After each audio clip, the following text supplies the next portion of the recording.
Marcus is an Army Reserve colonel in the Judge Advocate General's Corps, who was recently released from active duty and is now working in New York City. He is approached by a Haganah agent, Major Safir, who requests his assistance in preparing Israeli troops to defend the newly declared state against an invasion by its Arab neighbors.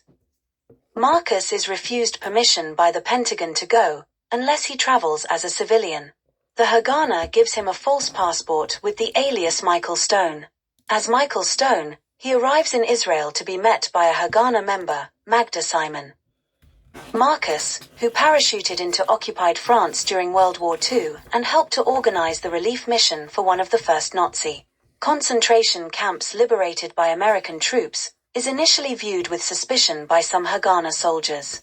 But after he leads a commando raid on an Arab arms dump and assists in a landing of illegal refugees, he is more accepted. After preparing training manuals for the troops, he returns to New York, where his wife has suffered a miscarriage. Despite his wife's pleadings, he returns to Israel and is given command of the Jerusalem front with the rank of Aluf, general, a rank not used since biblical days. He sets to work, recognizing that, while the men under his command do not have proper training or weapons or even a system of ranks, they do have spirit and determination. He organizes the construction of the Burma Road, bypassing Laprun, to enable convoys to reach besieged Jerusalem, where the population is on the verge of starvation.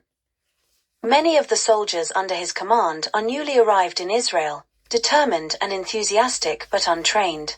Dubbing them the Schnooks, Marcus is inspired by them to discover that he is proud to be a Jew.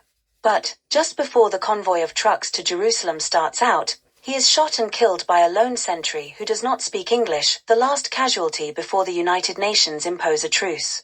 The coffin containing his body is carried down the Burma Road by an honor guard of the soldiers he trained and inspired.